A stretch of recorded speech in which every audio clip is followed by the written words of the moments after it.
عزوز سلام تقبلوا أبو وشن وطعن بمخان فنو إيري تي في أم كتال تركبوا خبركم تعذبتنا كم يتمسيو لو مسلوس إسراسنا حسن مشيت استدلالو زيناوي مسانا دونا حيزنا لكم قريبنا لنا نمكتالكم بخبر زعدن مكيال تخلايه بغننا تبتات ما فيلم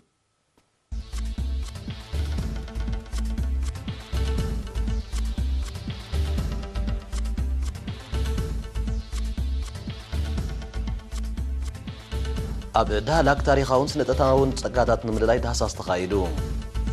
نبرت غزغزاناي كلاي درجه بيت تمرت تخفتلهم حتيتهم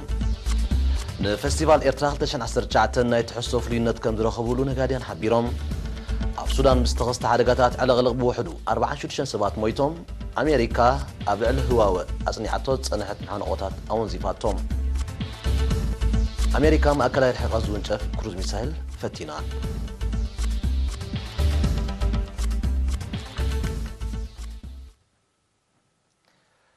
بيت مذكر زوبا سيمينا وقيح بحري كابر بعته كسب 14 حمله ابنو زوبا دهلاك زركب تاريخاون سنه انتاون صقاتات نمللاين مسنادن زحجزن نعماقو زبلص مصنعات زبغسن دهساس اكايدو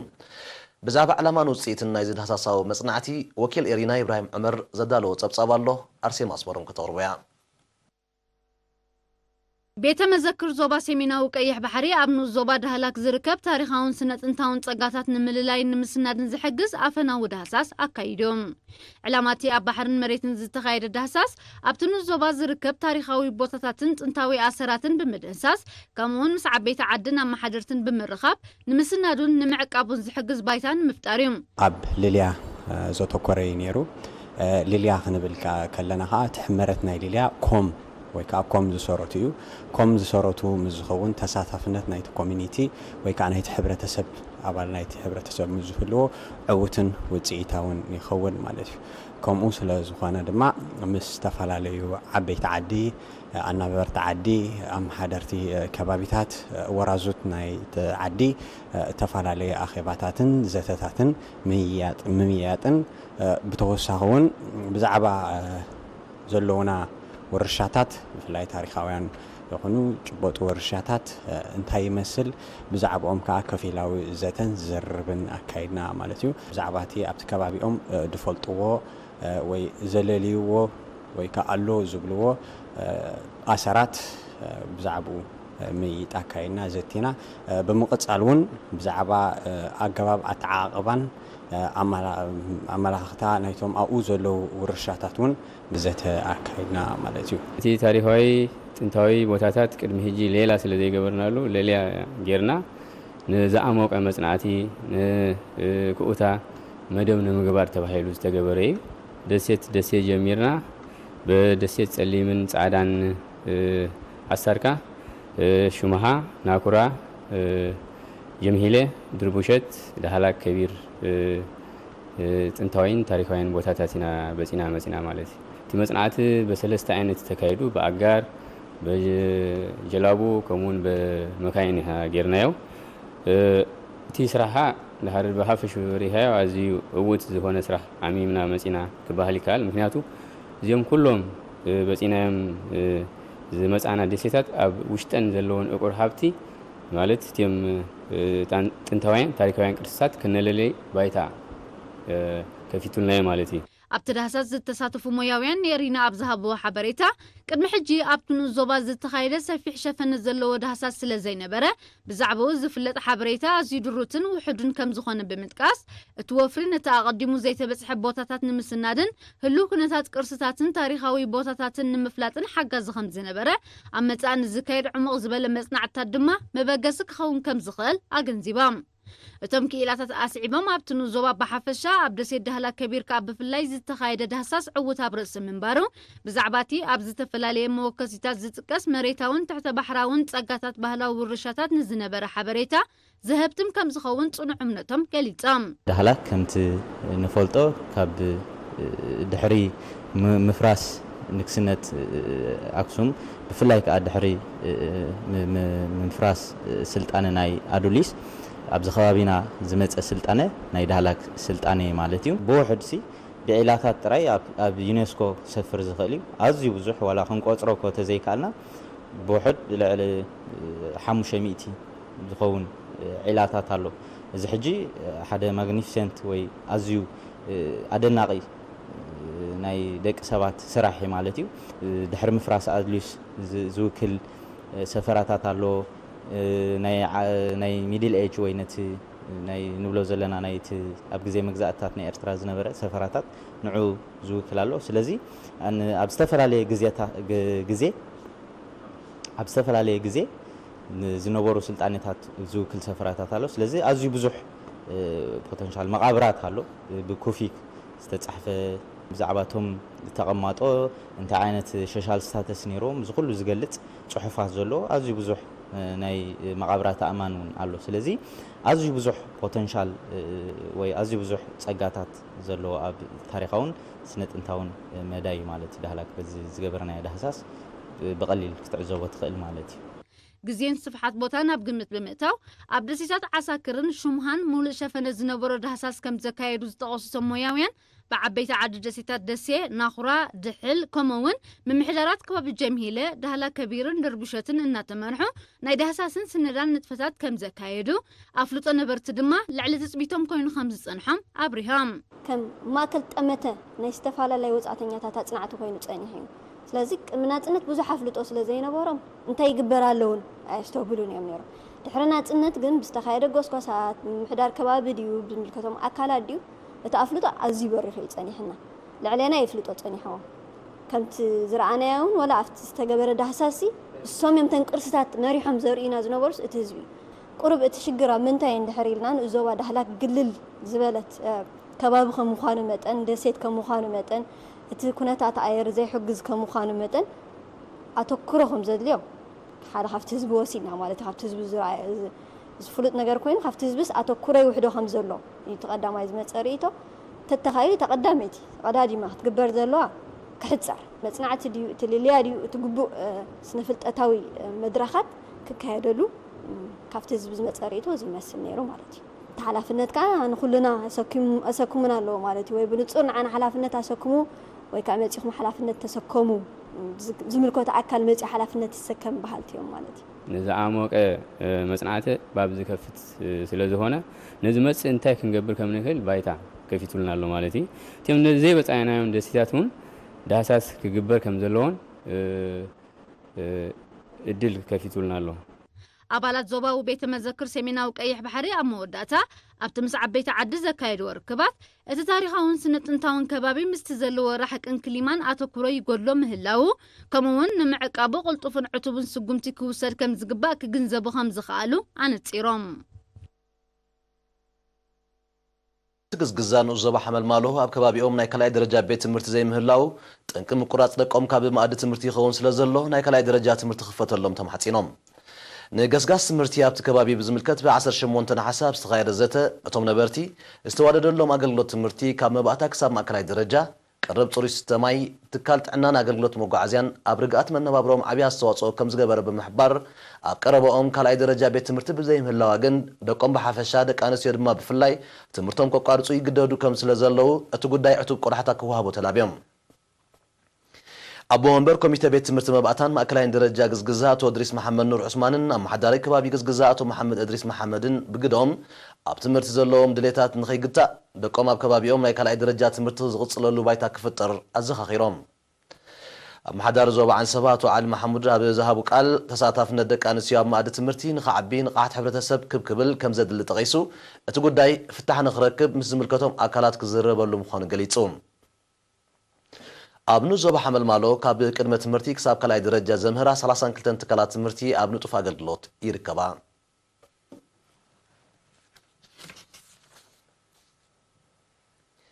كاب زغفت لومي حمشاي معالتي أوطيرون زولو فستيفال يرتراخ تشان عسر شعتن كاب زحالة فستيفالات نايت حستو فلوينات كم زر خبلو أباك أربا قناكم محايس قباء شنخات كم زلو نقادي أنقليتهم غازيت أنيا دا نايت قبل هيوت زدالو توصب يسعب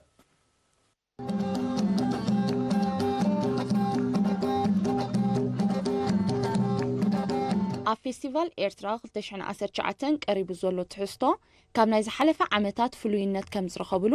ኤሪና ዝተወከሰቶም ነጋድያን ሓቢሮም ኣብ ቁሸት ዞባታት ድኮና ኣባይትን መነባብሮን ባህላዊ ምርኢት ኣዳራሽ ምህዞን ሰንዓን ምርኢት መጻሕፍትን መደባት ህጻናትን ከምኡውን ፍርያት ትካላት ተዘዋዊሮም ዝተዓዘቡ ወሃብ ትርኢቶ ምስ ናይ ዝሓለፈ ዓመታት ብምውድዳር ዝሓሸ ትሕዝትኡ ክዕዘቡ ከም ዝኽኣሉ ኣብ ኣገባብ ኣቀራርባ ግና ጌና ጻዕሪ የድሊ ከም ዘለዎ ረዲኦም ኣብ ኩሎም በፂሐ ዋላ ናይ ዞባ ዓንሰባ በፂሐ ዞባ ሰሜናዊ ቀይሕሪ ባሕሪ ደቡባ ቀይሕ ባሕሪ ሕጂ ድማ ኣብዚ ናይ ዞባ ማእከልን ናይ ዞባ ደቡብን ከዓ ይከታተሉ ኣለኹ እቲ ቀራርባ ግን ተመጣጣነ እዩ ደሎ ንዓመታት ግን ካብዚ ንላዕለ ክሰፍሕ ኣነ ይምነ ዓሚ ይበዝሕ ነይሩ ይብላና ካብ ረብ ዘመን እቲ ቀሪቡ ዘሎ ፍርያት ትካላት ባህርያዊ ጸጋታት ውፅኢት ሕትመት ቅብኣታት ኣዘናጋዕን መሃርን መደባት ቆልዑን ተማሃሮን ከምኡውን ባህላውን ዘመናውን ምርኢታት ከም ዝመሰጦም ውፅኢት ምህዞን ሰንዓን ድማ ብሉፅ ኮይኑ ከም ዝረኸብዎ ብምሕባር ድማ ወፍሪ ተገይሩሎም ኣብ ጥቕምን ኣገልግሎትን ህዝቢ ዝውዕሉሉ ባይታ ንኽፍጠር ቆላሕታ ዝምልከቶ ኣካል ከይንፈጎ ኣዘኻኺሮም ስጋሕ ሕጂ ዝረኣናዮ ብጣዕሚ ኣዝዩ ጽቡቕ እዩ ኩለን ዞባታት ነናተን ፍሉይነታት ሒዘን መፅአን ኣለዋ ብፍላይ ኣብ ዞባ ማእከል ዝረኣናዮ ሕጂ ኣብ ዞባ ማእከል ዘለዋ ዲጋታት ብህያታት ወሓይዝ ዘሎ ብዙሕ ህዝብን ኣብ ሓደ ስኩዌር ኪሎ ሜትር ክንደይ ሰብ ኣሎ ዝብልሲ ጽቡቕ ሓበሬታ ማለት ተማሃሮ ዓበይቲ ንኹሉ ዝሕግዝ ምዃኑ ርአ እቲ ናይ ፍርያት ናይ ዓድና ብምሉእ ርኢናዮ ንዓመት ዓመት ከምዚ ብሓጎስ ብተስታ ብራህዋ ብቕሳነሲ ኣበይ ይርከብ ከም ቆልዑ ይሕጎሳ ንሕና ከዓ ንድሰደድ ድሕሪአን እንዳኸድና እቶም ነጋድያን ኣብ መወዳእታ ንዝመጽእ ዓመታት ጉዳይ ኣቀራርባ ዝያዳ ኣተኩሮ ክወሃቦ ተላብዮም ኣብ ንዞባ ዓረዛ ብወፍሪ ክረምታዊ ልምዓት ተምሃሮ ከምኡውን መንስያ ሰራሕተኛታት መንግስትን ህዝብን ኣብ ምትካል ፈልስታትን ምዕቃብ ማይን ሓመድን ዘተኮረ ድማዕ ንጥፈታት ተሰላሲሉ በቲ ብምውሃድ ኣብያተ ጽሕፈት ሚኒስትርታት ትምህርትን ሕርሻን ከምኡውን ንምሕደራት ከባቢ ዝተወደበ ንጥፈታት ልዕሊ 51,000 ሜትሮ ቅናታዊ ዘላታትን ልዕሊ 773 ሜትሮ ክቦ ክትርታትን ክስራሕ እንከሎ 26,600 ፈልስታት ኣግራብ ኣብ ሕሩም ሕዛእቲ ከም ተተኽለ ክኢላ ምግርራብን ሓለዋ እንስሳ ዘገዳምን መንሰይ ፍቓድ ወልደ ዮሃንስ ገሊጹ ብተወሳኺ ኣብ ምሕደራት ከባቢ ሓፂና ዓዲ ንፋስን ዓዲ ግሮቶን ሰፊሕ ንጥፈታት ምግራብ ከም ተኻየደ ዝሓበረ መንሰይ ፍቓዱ ህዝቢ ነቲ ዝተተኽለ ፈልስታት ካብ ኣራግፅ ሰብን ጥሪትን ክሕልዎን ከናኸኖን ኣዘኻኺሩ መደበር ፈልሲ ንዞባ ማይመነ ኣብ ዓመት ካብ 250 ክሳብ 300,000 ዝተፈላለየ ዓይነታት ፈልሲ ከም ተዳሉ ክፍለጥ ተኻኢሉ ኣሎ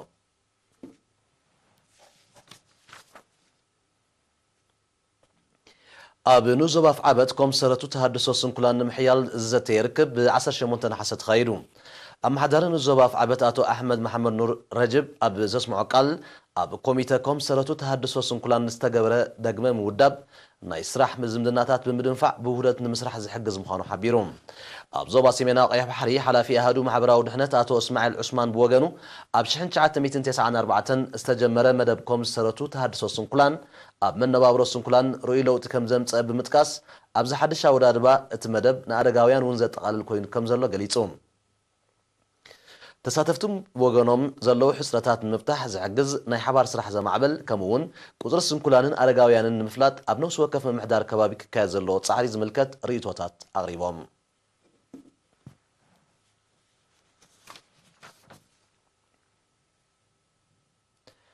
ሎሚ 20 ነሓሰ ንሓምሻይ መዓልቱ ዝቐፀለ ግጥም ኮንፌደሬሽን ማእከላይን ምብራቕን ኣፍሪቃ ሴካፋ ትሕቲ 15 ዓመት ክልተ ግጥማት እንጊዱ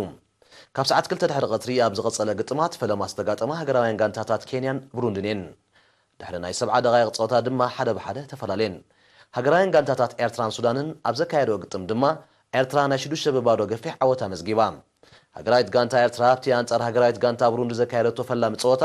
2 ብሓደ ከም ተሰዓረት ኣይርስዓን ኤርትራ ትእንግዶ ዘላ ፈላሚ ውድድራት ሴካፋ ትሕቲ 15 ዓመት ክሳብ 30 ነሓሰ ክቕፅል እዩ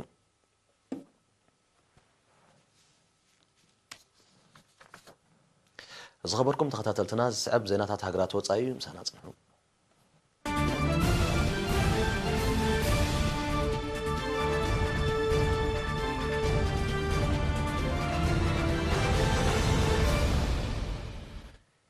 ኣብ ሰፊሕ ከባቢታት ሱዳን ኣብ ዝሓለፈ 2 ሳምንታት ዝሃረመ ብርቱዕ ዝናብ ዘስዓቦ ሓደጋታትን ውሕጅን ዕልቕልቕን ብውሕዱ 46 ሰባት ከም ዝሞቱ ሚኒስትሪ ጥዕናት ሃገር ብ20 ነሓሰ ኣፍሊጡ ብዘይካዚ ብሰንኪ ባህርያዊ ሓደጋ ብካርቱምን ካልእ ከባቢታትን ልዕሊ 9,000 ኣባይቲ ከም ዝዓነወ ልዕሊ 1600 ጥሪት ከም ዝሞታ ትካላት ማሕበራዊ ኣገልግሎት ዘጠቃልል ኣስታት 130 ህዝባውን መንግስታውን ትካላት ድማ ከቢድ ጉድኣት ከም ዝወረዶ እቲ ሚኒስትሪ ኣብ መግለጺኡ ነጺሩ ብሰንኪ ባህርያዊ ሓደጋ ብኣሽሓት ዝቑጸሩ ነበርቲ ብኣሉታ ተጸልዮም ከም ዘለዉ መንግስቲ ህጹጽ ስጉምቲ ተዘይወሲዱ ድማ ከቢድ ቅልውላዊ ክኽሰት ከም ዝኽእል ናይ ቀረባ ተዓዘብቲ ይገልጹ ኣለዉ ኣብ ዝሓለፈ ወርሒ ሓምለ ኣብ ምዕራባውን ምብራቃውን ሱዳን ብዝወቕዐ ብርቱዕ ዝናብ ብዝፈጠሮ ተመሳሳሊ ባህርያዊ ሓደጋታት ኣስታት 13000 ሰባት ብኣሉታ ተጸልዮም ምንባሮም ጸብጻባት ይጠቕሱ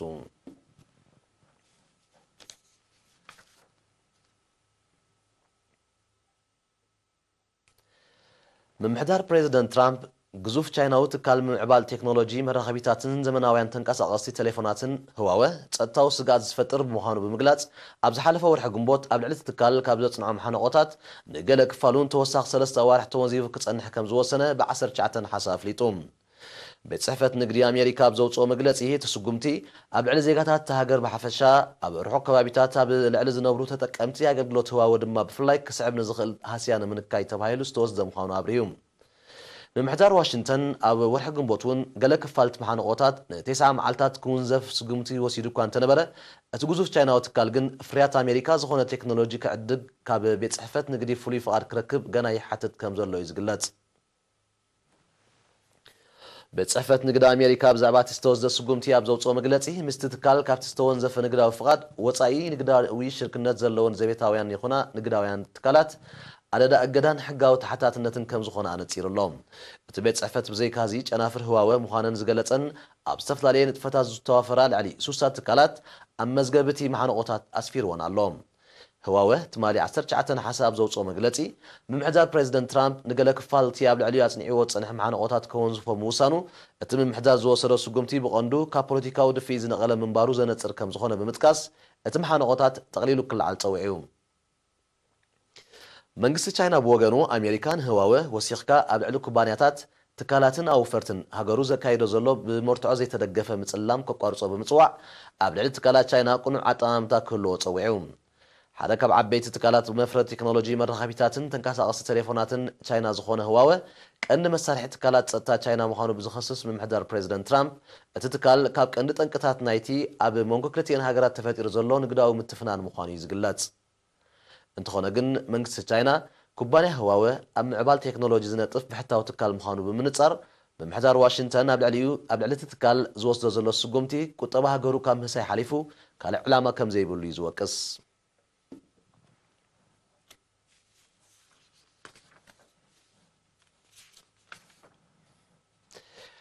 ኣሜሪካ ብ18 ነሓሰ ማእከላይ ርሕቀት ዝውንጨፍ ክሩዝ ሚሳይል ከም ዝፈተነት ማዕከናት ዜና ቃልሐን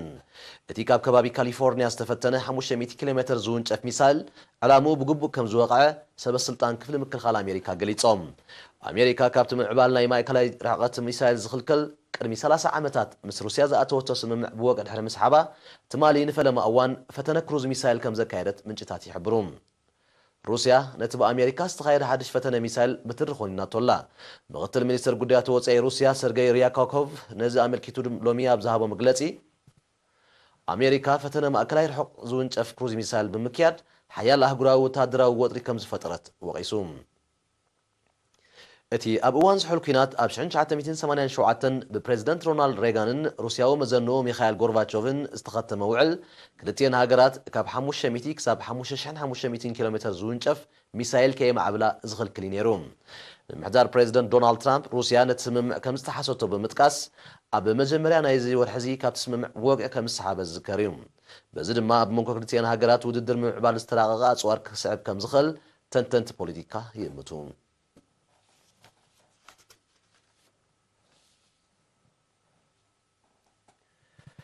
إيران نقداي من معال نيكولاس مدبات أمريكا مس أمريكا بز حدش ذات كم زيت أتو منستر قديات وصاي تاجر محمد جافاد ظريف أفليتوم نسوت مالي مس منستر قديات وصاي فنلاند بيكا هافيستو أبز كتم هيلينسكي دحرزا كايدو ركب أبزهابو مجلسي نيكولاس قلولاو إيران بسلام المفتاح أب كلتشان 15 أب سممع كم تبصح تقيسو بزعباتي أقدمو معلا بزرخبه قداي أم كيكاز رجايد حدش ذاته نتقداي زيادة زحلال خمبر فتح زمص كم زي كون أرديوم نقداي نيكولاس مدبات إيران زقبر زرب بغندون أمريكا نابت سممع نملاس زعلنا مكخون كم زلو دما هاجنزيبوم أمريكا كابت سممع بمسحب أب علي إيران تداقام قراتات دحر من الصداقة ኣብ መንጎ ክልቲአን ሃገራት ዝተፈጥረ ዲፕሎማስያዊ ዘይምቅዳው መሊሱ ከም ዝኸረረ ይፍለጥ እዚ ከምዚ ኢሉ እንከሎ ሚኒስትር ጉዳያት ወጻኢ ኢራን መሐመድ ጃቫድ ዛሪፍ ብሪጣንያ ቀዲማ መርከብ ኢራን ንምዕጋት ዝወሰደቶ ስጉምቲ ደጊሙ ኾኒኑ ንሱ እታ መርከብ ነፃ ምልቃቕ ከም ዝሐጎሶ እኳ እንተገለጸ እቲ ዝተወስደ ስጉምቲ ግና ዘይሕጋዊ ምንባር ወቒሱ ንልዕሊ 40 መዓልታት ኣብ መጻቦ ጀበል ጣርቕ ተዓጊታት ፀንሐት ነዳዲ ዝፀዓነት መርከብ ኢራን ትማሊ ከም ዝተለቀት ዝዝከር እዩ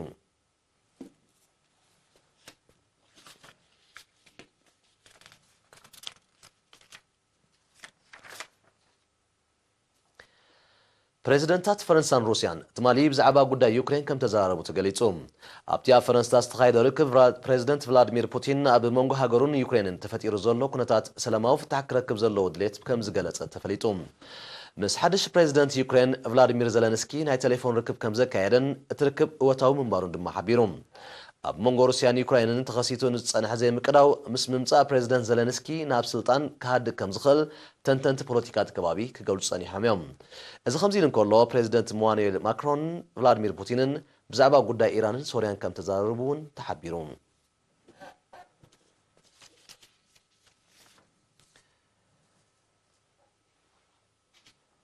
ኣብ ቦሊቪያ ሓረስቶት መሬት ሕርሻ ንምድልዳልን ንምስፋሕን ዝኽተልዎ ጨካታት ቆጥቋጥ ናይ ምቅጻል ልምዲ ኣብታ ሃገር ተኸሲቱ ዘሎ ደርቅን ብርቱዕ ንፋስን ተደሚሩ ሓደጋ ባርዕ ኣስዒቡ እቲ ዝተኸስተ ሓደጋ ባርዕ ሞሮር ኣብ ልዕሊ ንዋትን ከባብን ከቢድ ዕንወት ብምውራድ ምዝባል ከም ዘሰዓበ ተገሊጹ ኣብ ዝሓለፈ 5 መዓልታት ጥራይ 471,000 ሄክታር ጫካ ከም ተሃሙኸ ዝሓበሩ ሰብ መዚ ሲቪላዊ ድሕነት ቦሊቪያ ኣብ ትሕቲ ቁፅጥር ንምውዓሉ ሓያል ጻዕሪ ይካየድ ከም ዘሎ ኣረድዮም ኣብ ዝተፈላለየ ሸነኻት ሃገር ተኸሲቱ ዘሎ 16 ባርዕ ሞሮር ዛጊት ኣብ ትሕቲ ቁፅጥር ክውዕል ከም ዘይከኣለ ዝገልጽ መንግስቲ ቦሊቪያ ናይ ህፁፅ እዋን ድንጋጌ ኣውጅሎም ፕሬዚደንት ኢቮ ሞራሌዝ ናብቲ ብኸቢድ ዝተጸልወ ከባቢታት ብምብጻሕ በቲ ባርዕን ዝተመዛበሉ ግድያት ዝውዕል ሰብኣዊ ሓገዝ ንምቕራብ ንዝካየድ ዘሎ ንጥፈታት ብኣካል ከም ተዓዘበን ተወሳኺ ደገፍ ክግበር ትእዛዝ ከም ዘመሓላለፈን ማዕከና ዜና ቃልሐን ብመሰረት መግለጺ መንግስቲ ቦሊቪያ እቲ ባርዕ ካበይ ከም እተበገሰ ንምፍላጥ ምርመራታት ይካየድ ኣሎ